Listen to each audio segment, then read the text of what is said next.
నమో వెంకటేశాయ. వాస్తు ఒక అవగాహన YouTube channel వీక్షకులందరికీ నమస్కారం. ఈరోజు టాపిక్ ఖాళీ స్థలం ఉత్తరంలో ఎక్కువగా ఉండాలా లేక తూర్పులో ఎక్కువగా ఉండాలా? మనం గృహ నిర్మాణం చేసే సందర్భంలో తూర్పు ఉత్తరాల్లో ఎక్కువ ఖాళీ స్థలాన్ని వదులుకుంటూ ఉంటాం. పడమర మరియు దక్షిణ దిశల్లో తక్కువ ఖాళీ స్థలం వదలడం అనేది జరుగుతూ ఉంటుంది. అయితే తూర్పు మరియు ఉత్తరాలలో ఏ దిక్కులో ఎక్కువగా ఖాళీ స్థలం వదలాలి అనేది ఒక ప్రధానమైనటువంటి అంశంగా మనం చెప్పుకోవచ్చు. ఈ ప్రశ్న మనకి చాలా చిన్న ప్రశ్నగా అనిపించవచ్చు, కానీ ఇది అతి ముఖ్యమైన అంశంగా మనం చెప్పుకోవచ్చు.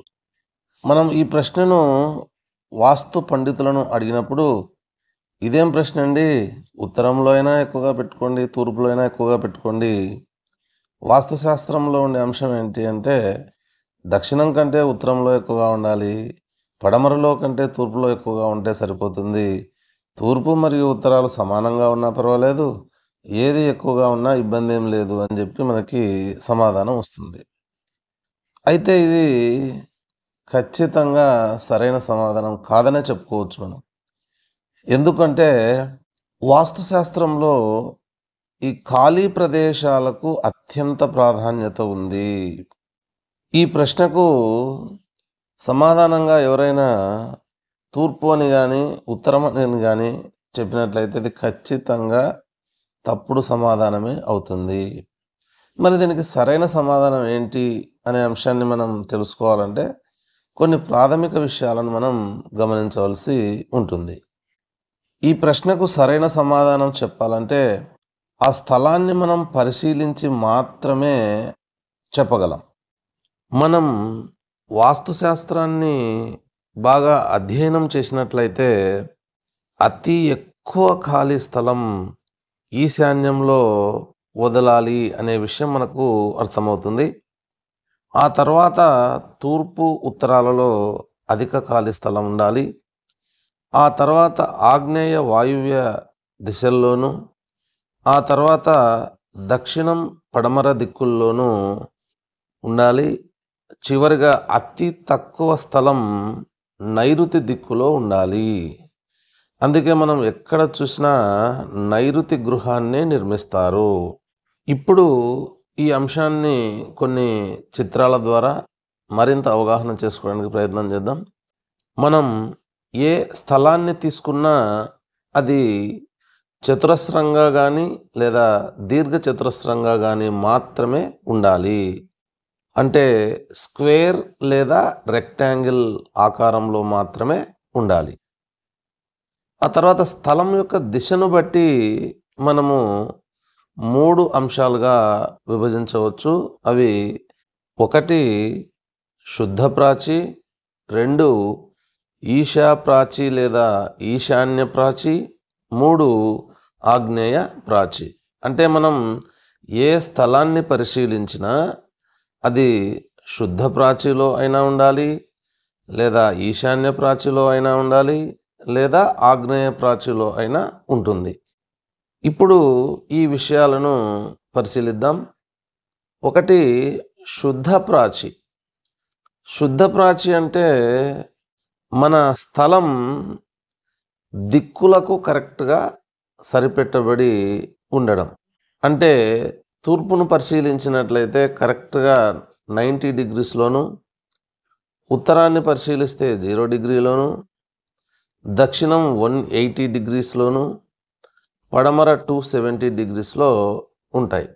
అయితే శుద్ధ ప్రాచిలో ఉండే స్థలాలు 1% మించి ఉండవు.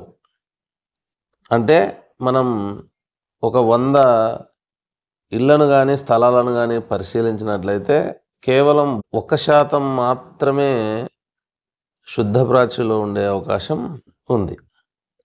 ఇక రెండవది ఈశా ప్రాచి లేదా ఈశాన్య ప్రాచి అనేటటువంటి విషయాన్ని పరిశీలించినట్లయితే మన యొక్క స్థలము ఈశాన్యం వైపుగా టిల్ట్ అయి ఉంటుంది.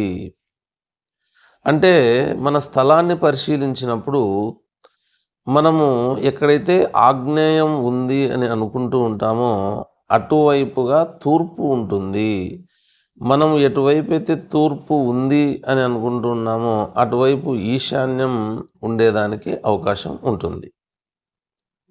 ఆ తర్వాత ఆగ్నేయ ప్రాచి. ఆగ్నేయ ప్రాచిని పరిశీలించినప్పుడు మన స్థలం ఆగ్నేయం దిక్కుకు తిరిగి ఉంటుంది.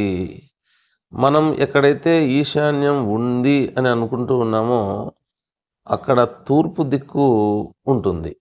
మనం వివిధ స్థలాలను పరిశీలించినప్పుడు ఈశాన్య ప్రాచిలో కానీ లేదా ఆగ్నేయ ప్రాచిలోనే ఎక్కువ శాతం స్థలాలు ఉంటాయి. అయితే ఇవి ఎన్ని డిగ్రీలు టిల్ట్ అయి ఉంటాయంటే సాధారణంగా 10 నుంచి 20 డిగ్రీల వరకు ఈశాన్యం వైపు కానీ లేదా ఆగ్నేయం వైపు కానీ తిరిగి ఉండడం అనేది మనం గమనించవచ్చు. ఇప్పుడు మనం ఖాళీ స్థలం ఎక్కువగా ఉత్తరంలో ఉండాలా, తూర్పులో ఉండాలా అనే విషయాన్ని పరిశీలిద్దాం. మనం ఈ చిత్రాన్ని పరిశీలించినట్లయితే ఇక్కడ స్థలం చతురస్రాకారంలో ఉంది. అంటే పొడవు వెడల్పులు సమానంగా ఉన్నాయి. మరియు ఇది శుద్ధ ప్రాచిలో ఉంది అని మనం ఊహించుకున్నట్లయితే ఇక్కడ ఈశాన్యం అనేటటువంటిది ఈశాన్యం మూలకే ఉంది కాబట్టి ఇక్కడ మనము ఉత్తరము తూర్పులు సమానంగా ఉన్నా పర్వాలేదు, ఎక్కువ తక్కువగా ఉన్నా ఇబ్బంది ఏమీ లేదు. ఇప్పుడు మనం దీర్ఘచతురస్రాకారంలో ఉండేటటువంటి తూర్పు పడమరలుగా పొడవు ఎక్కువగా కలిగినటువంటి ఒక స్థలాన్ని మనం పరిశీలించినట్లయితే ఇక్కడ స్థలం ఈశా ప్రాచిలో ఉంది. అంటే 15 డిగ్రీలు ఈశాన్యం వైపుగా ఆ స్థలం తిరిగి ఉంది.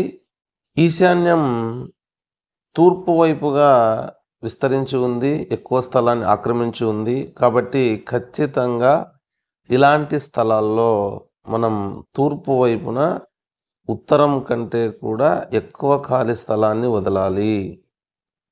మరి ఈ చిత్రాన్ని పరిశీలించినట్లయితే ఈ స్థలం ఆగ్నేయ ప్రాచిలో ఉంది. 15 డిగ్రీలు అంటే 90 డిగ్రీలు ఉండాల్సినటువంటి తూర్పు మనకి 105 డిగ్రీల్లో ఉంది.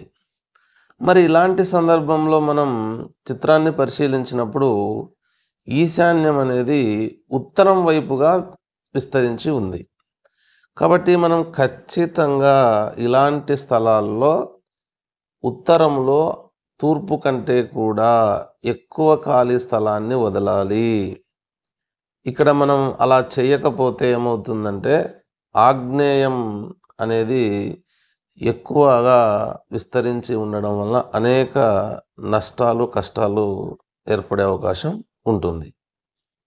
కాబట్టి మనం ఈ విషయాలన్నీ పరిశీలించిన తర్వాత మనకు అర్థమయ్యే విషయాలు ఏంటంటే మనము గృహ నిర్మాణం చేపట్టకముందే ఇంటి యొక్క ప్లానును మనం తయారు చేసుకోకముందే ఎక్కడ ఖాళీ స్థలం ఎక్కువగా వదలాలి అనే అంశాన్ని మనం పరిశీలించాలి.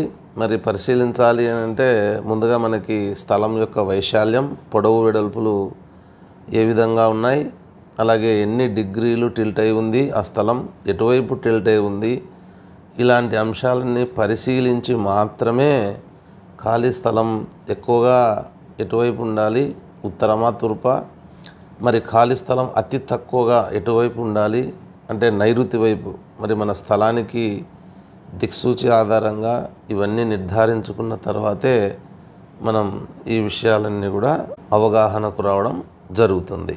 నేను ఇక్కడ మీకు తూర్పు పడమరలుగా పొడవుగా ఉండే స్థలాన్ని మీకు ఉదాహరణకు చూపించాను.